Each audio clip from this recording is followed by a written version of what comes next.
Well, welcome to the Helping Families Be Happy podcast, where we explore the often messy world of family love and relationships.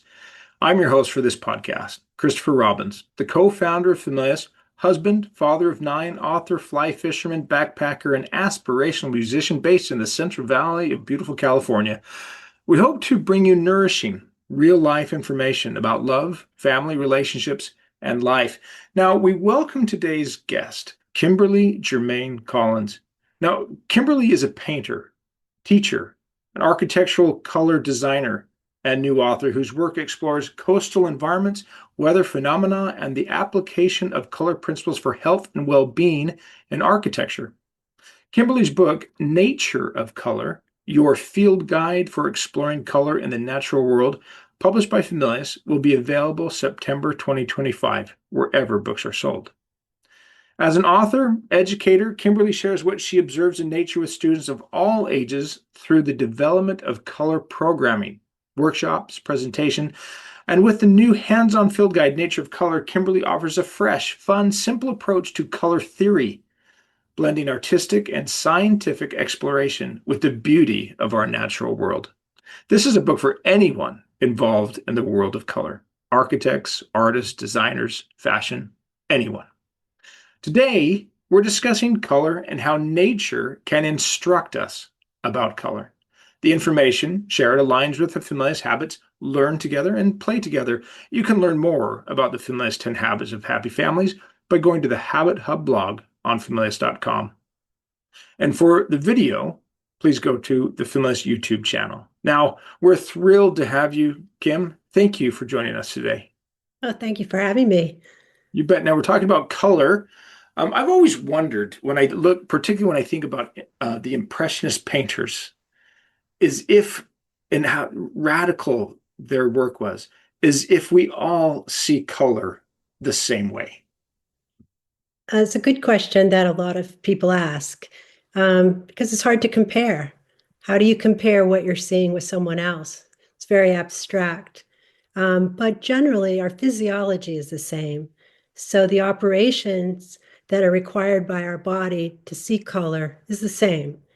And in most cases, when you show something to a group and their physiology responds, they come up with the same general color, and they can pick it out and show you.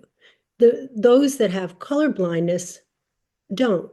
So it takes them a little longer to learn ways around that. But I believe that you can stimulate your cones to see color better the more you're actually looking for color and identifying it. Okay, so you just mentioned cones, and maybe people need to know maybe a little bit about what actually happens, because I was doing some research on this and I learned that we have about 6 million cones in each eye, and the cones are what is responsible for color vision, and rods are responsible for shades of gray, right? Right. Basically nighttime vision. And but there's 3 types of cones, right? There's S cones for blue light, M cones for green light, and L cones for red light. That's So right. does this Yeah. have anything to Well, do with work? and that doesn't really explain it for the person that's going out and wanting to um, see how their eyesight works. But in general, we have these color receptors in the front of our eyes that take in the light and interpret. It sends a signal to the synapse, and the brain interprets the colors that we see that are sensitized. The cones are sensitized too. The rods are not just for night vision, they're actually for values distinction. And there's been a lot of change over the last 15 or 20 years with neuroscience and the data that comes from a lot of the studies that they've done. For a long time, it was believed that women had more cones and men had more rods. They even gave the number of cones that women had in excess, and it was understood that that's one of the reasons why men are often the ones that have color blindness, because they had less to operate with. And so if something was damaged, they might not be able to distinguish. But the current research is more that men are more interested in value because of this leaning to using rods, and women are more interested and more attuned because of their sensitivity to color. So you can see this in a population. If you do something repeatedly with a couple, you'll see that the woman, the female, is very interested in how the color makes people feel and who likes what color in the family. And the male is less interested. Doesn't mean that they aren't interested, but many times they want to know how saturated is the color going to be, or how dark or light the color is going to be for something. So in my view, it's a distinction, but it just varies with each person. But yes, we really are triggered by those three sets of cones, and then our brain does the mixing in the interpretation of the light. Okay, well, that's our scientific part of the podcast, and that's really helpful, right? So it sounds like people see color probably a little bit differently. Everyone's different, and we view the world differently, including color. Now, I remember studying again the Impressionist artist. I was looking at Monet, and someone said to me, and I can't remember, but he said, if you want to understand color, really study Monet's paintings. And you talk about studying color outdoors. And well, I've kind of believe that nature's figured out color. So it makes sense. But help us understand more. Why is it so important to get outside and see color there rather than in a studio? Okay, yes, this is, I think, the biggest um, element of the book, and it's always been the most important caveat to my teaching. I've always insisted that the class has to be during daylight hours, and that we have to have a door to the outside. And the reason for that is that we live in a three-dimensional world. And what I've noticed through teaching and working with clients is that all of the color curriculums that I've seen used in colleges and universities are two-dimensional studies in the studio, which means that they're not moving and walking and experiencing three-dimensional space while they're studying these colors. They're actually doing something in a very static way, and our color receptors don't work that way. We work best, and artists learned this over 250 years ago, that the best way to study color is outdoors and quickly. Our receptors are only aware of color for like 20 seconds or less. And so if we become less aware, then we interpret from there. And that isn't great if you're trying to make comparisons of color. You want to stay up with your brain and how fast your brain is interpreting the color or understanding the color. So I've always done my classes outdoors, and I think it makes for a much easier discussion about real life situations. So it keeps it fast, because a lot of times the conditions are not great and you don't want to stay out there forever, and you just get to work. But I learned that because I was a landscape painter first, and then a teacher second. And I think that's the best way to bring people around to the differences between studying color in a two-dimensional world and one in a three-dimensional world. Okay, that's really helpful. So let's talk about how we can improve our understanding and the practical applications of color in our life, right? So we're always surrounded by color, and it's in everything. So what do you recommend we do if we want to improve our own ability to identify, appreciate, and use color in our lives? Well, I don't think you really have to set up to do something at first. I had hoped that this book was a door to the outside, just an invitation, because what will happen, which I know will happen by having a family that was spending their time outdoors, is that nobody has to tell them what to do once they've gone out enough and seen things that really make them curious and spark their interests. The rest of the time, You just follow those leads and go and find information that helps you figure out those situations you're finding. That's how I learned to go to nature for examples and interest, and to keep my spirit filled with awe. And I think that you don't have to set out to do anything. You could take this book and start from the back exercises. As long as you find something that's of interest to your own personal curiosity, you will find a method to use the book, like a scientist might with a field study guide, just with keeping records, noting the air temperature when you see something, taking a sample of something and bringing it home and studying it at the kitchen table. All of those things are the means that bring you into the natural world and keep you there. It's actually more of a problem to get people out of that practice. Yeah. But let's make the assumption that our audience is going outside. Yeah. And they're Already, you mean? they're out there, they're enjoying Yeah. nature. And for someone like me, I'm a fly fisherman, I'm a backpacker. I love being outdoors. My very, very favorite thing is to be in the mountains in a river. And it's very mindful, very soothing, very focused for me. Yeah. So you deal with architecture, and everyone has a home, right? And everybody wants to make their home beautiful, and they want it to be something that is welcoming and they love it. And that has a lot to do with color. Right. So help us make the jump between going outside, using your book and seeing color, and then applying it to our own lives.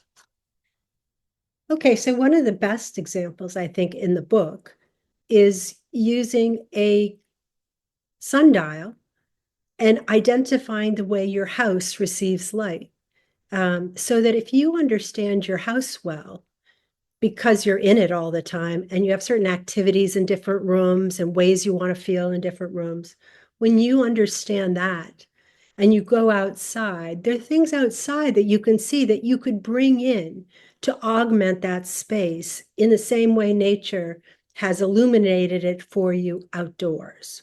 So that's what we're talking about when we're considering how color embellishes or adds to architecture. In my view, it's not a decorative add. It's actually an atmospheric, spatial change to the space that allows your brain to see it in the same way that it sees nature. If you can do that, and I do this regularly with people, if you can get to those kinds of resources that fill you up from nature, you can have those in your house when you're inside, and it elevates your mood and your way of life. So that is more the way I see color. I think it's beautiful, but it's not a beautifying of architecture.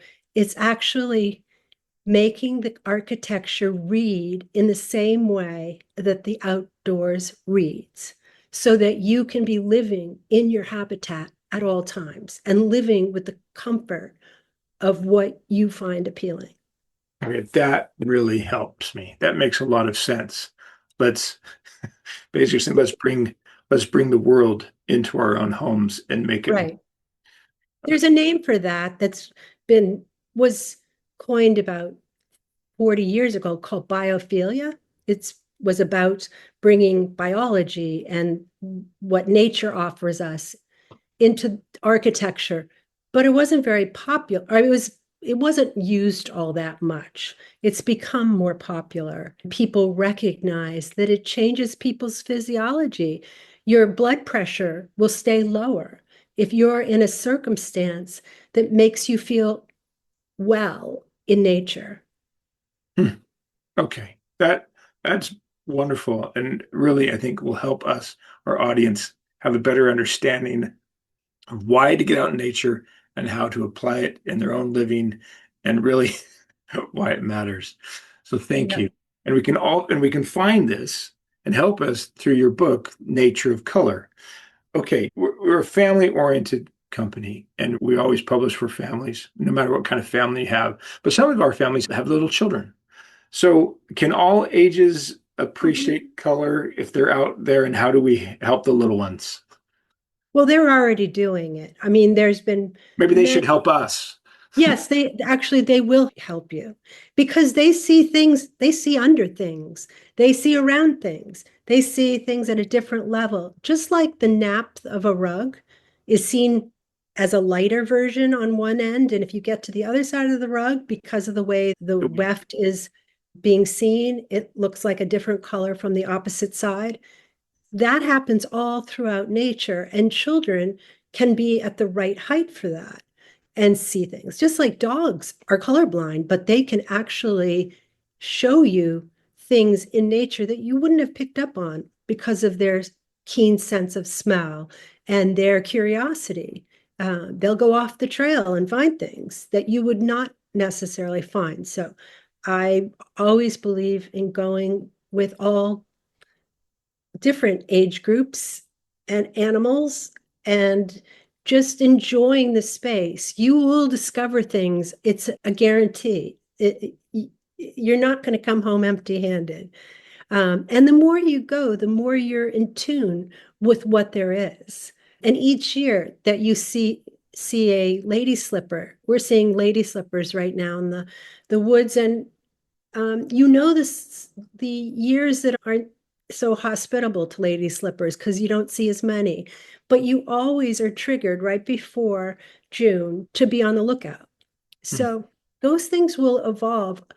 Really, this book, you'll do most of the work on your own without thinking. And children, throughout their lives and throughout all of our life, we are navigating with color. So we are learning and creating a hard drive of color that we don't even tap into many times. So tell us, I mean, you're a teacher.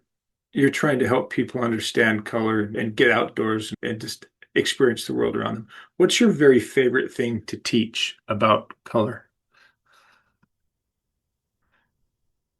I just am thrilled when people's vision has been changed, radically changed. And when they come into the next class and say, I'll never see blue and yellow the same way again, they take it, whatever we've done in the class, and go outside and realize that their perspective is now different.